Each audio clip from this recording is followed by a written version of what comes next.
Hello. Assalamualaikum warahmatullahi wabarakatuh. Eh, Ketemu lagi dengan saya Novriska Krisanya dalam Sharing with Anya. Hari ini kita masih bakal ngomongin soal yang namanya marketing ya.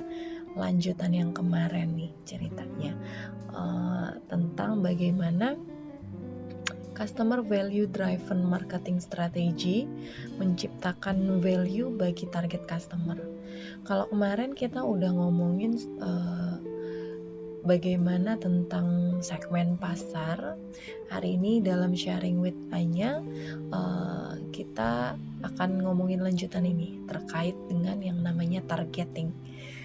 Tapi di sini saya tetap nekenin bahwa program ini saya lakukan karena bagi saya tetap dengan prinsip let us share because it is beautiful.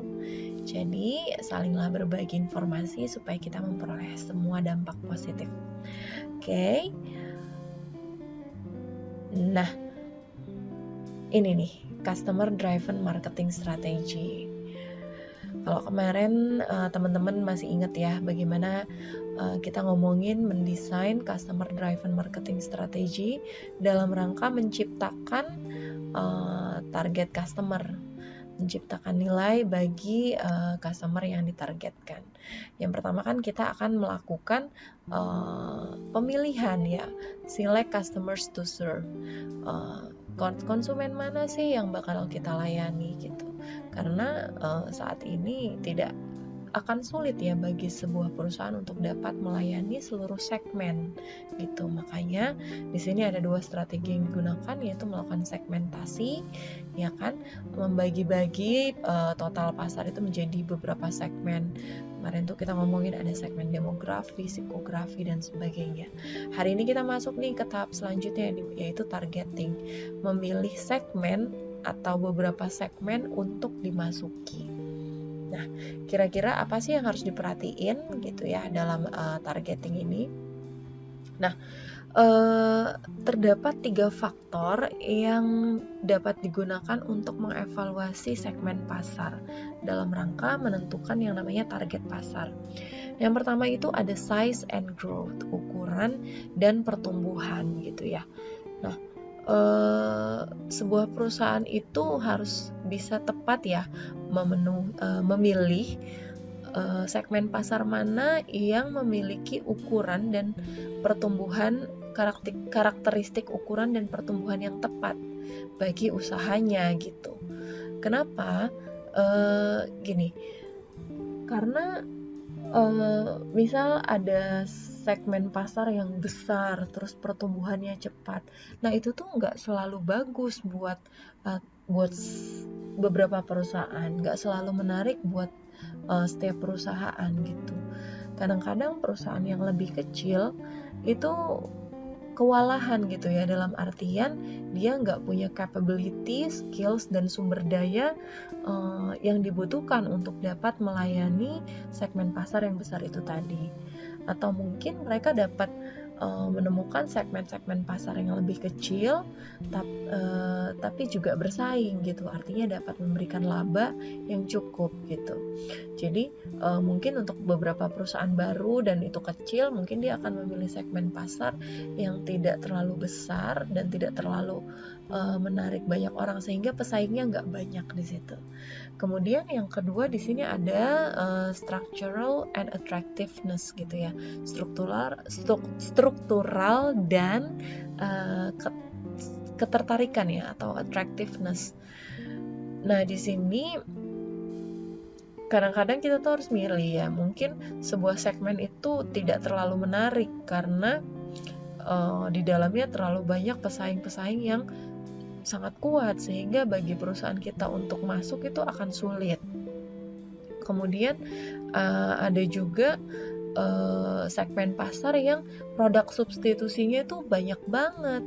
Jadi kalau kita mau masuk juga barang kita mungkin nggak terlalu laku ya, produk yang kita hasilkan nggak terlalu laku karena barang substitusinya banyak. Kalau barang substitusinya banyak begini, ketika nanti harganya naik gitu ya, harga produk kita, dalam artian di sini orang akan dengan gampang beralih ke produk substitusi itu sendiri gitu. Kemudian pembeli-pembeli dengan power atau strong bargaining power itu akan melemahkan harga barang kita. Jadi memang harus pinter-pinter nih kita memilih segmen pasar mana yang mau dipilih. Kemudian yang ketiga di sini adalah company objectives dan resources. Jadi kita juga dalam menentukan segmen pasar yang akan dimasuki harus juga berdasarkan tujuan perusahaan dan sumber daya yang dimiliki. Jadi align gitu ya antara apa yang kita hasilkan, apa yang kita pasarkan dengan tujuan perusahaan. Jangan misal tujuan perusahaan kita tuh menjadi green company gitu ya, tapi barang yang dijual itu nggak mencerminkan hal tersebut. Jadi nggak akan align. Nah, yang ketiga itu tadi ya udah. Nah, dalam melakukan targeting gitu ya, memilih target market, yang dievaluasi itu adalah segmen pasar mana nih yang mau dipilih, kemudian yang mana dan seberapa besar target pasar tersebut gitu. Jadi kalau dalam pengertian tuh target pasar itu apa sih? A set of buyers who share common needs or characteristics that a company decides to serve. Jadi target market ini dapat didefinisikan sebagai sekelompok pembeli ya yang memiliki kebutuhan yang sama atau karakteristik yang sama yang bagi perusahaan itu diputuskan untuk dilayani. Oke, perusahaan akan melayani target pasar A, B, dan C seperti itu. Nah, targeting di sini tuh maksudnya si perusahaan akan memilih segmen pasar mana yang akan memberi profit paling banyak. Maka segmen pasar itulah yang akan dilayani oleh perusahaan. Nah, dalam memilih target pasar itu sendiri, dia diklasifikasikan menjadi 4 nih. Yang pertama ada undifferentiated marketing atau biasa ya dikenal dengan yang namanya mass marketing gitu. Nah, mass marketing ini apa nih? Jadi ini adalah strategi coverage pasar gitu ya, dimana sebuah perusahaan itu memutuskan untuk mengignore atau mengabaikan segmen pasar yang berbeda-beda dan langsung masuk aja nih ke pasar yang besar gitu dengan apa yang mereka tawarkan. Nah, biasanya strategi ini fokus kepada kebutuhan-kebutuhan konsumen yang bersifat common, general ya, daripada yang different. Kemudian perusahaan biasanya mendesain produk atau marketing untuk jumlah konsumen yang besar. Nah, yang jadi masalah adalah mass marketers ini biasanya seringnya itu mengalami permasalahan terkait dengan memuaskan seluruh kebutuhan konsumen. Jadi kan di awal tadi udah diomongin ya, di state bahwa saat ini perusahaan akan sulit untuk melayani seluruh orang, seluruh konsumen, karena masing-masing konsumen ini punya keunikan yang bermacam-macam gitu, kebutuhan bermacam-macam, dengan perilakunya bermacam-macam juga. Nah, dalam mass marketing ini produk yang dijual itu tuh tanpa memandang segmen pasar manapun digunakan oleh banyak orang. Misalnya apa sih? Misalnya itu kayak sikat baju gitu ya. Sikat baju itu kan nggak tersegmentasi untuk yang orang kaya yang mana, yang usia 40 yang mana, jadi nggak tersegmentasi. Kemudian ada juga bohlam standar yang 5 watt dan sebagainya. Itu merupakan salah satu contoh dari mass marketing. Nah, Selanjutnya, yang kedua adalah differentiated marketing.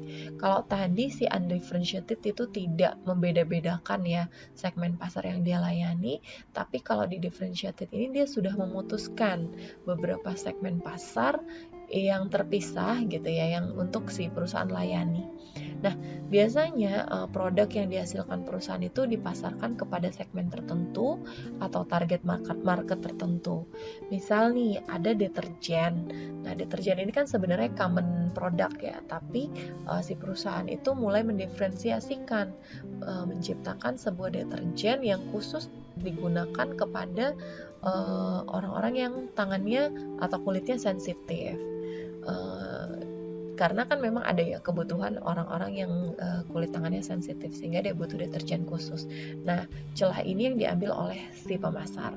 Atau mungkin sekarang kita banyak mengenal skincare. Skincare itu misal untuk wajah berjerawat, dia kan punya segmen pasar tersendiri nih, atau untuk anti-aging dan sebagainya. Nah, dalam differentiated marketing ini dengan menawarkan produk dan variasi marketing pada segmen tertentu, hal ini diharapkan dapat meningkatkan penjualan dan posisi pasar.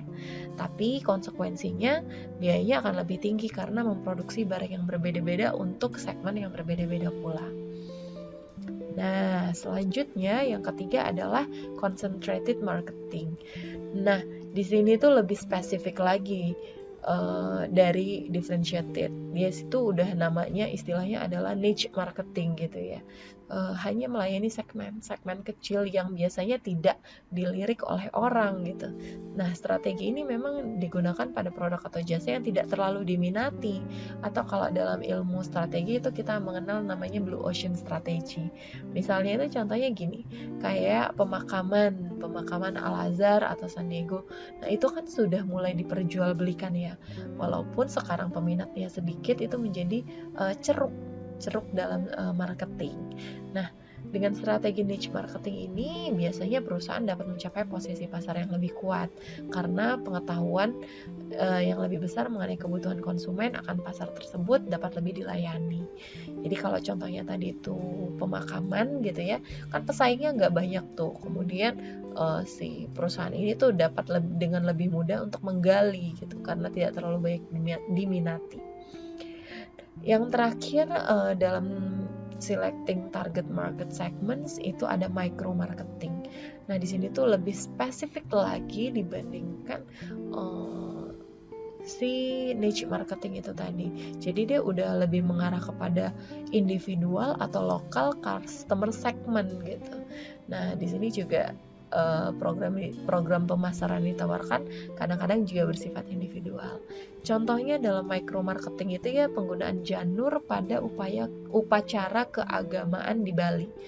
Jadi ini localize ya jatuh konsepnya. Di Bali itu kalau udah ada upacara keagamaan pasti membutuhkan yang namanya janur-janur kuning yang sudah ditata atau didesain sedemikian rupa. Nah, itu tuh tadi 4 klasifikasi dalam pemilihan target pasar gitu. Itu adalah penjelasan mengenai selecting target market segments. Saya pikir nanti untuk segmen selanjutnya kita masuk nih ke dalam diferensiasi dan positioning. Teman-teman semua, di sini saya mau kasih sebelum menutup ya presentasi hari ini, saya mau kasih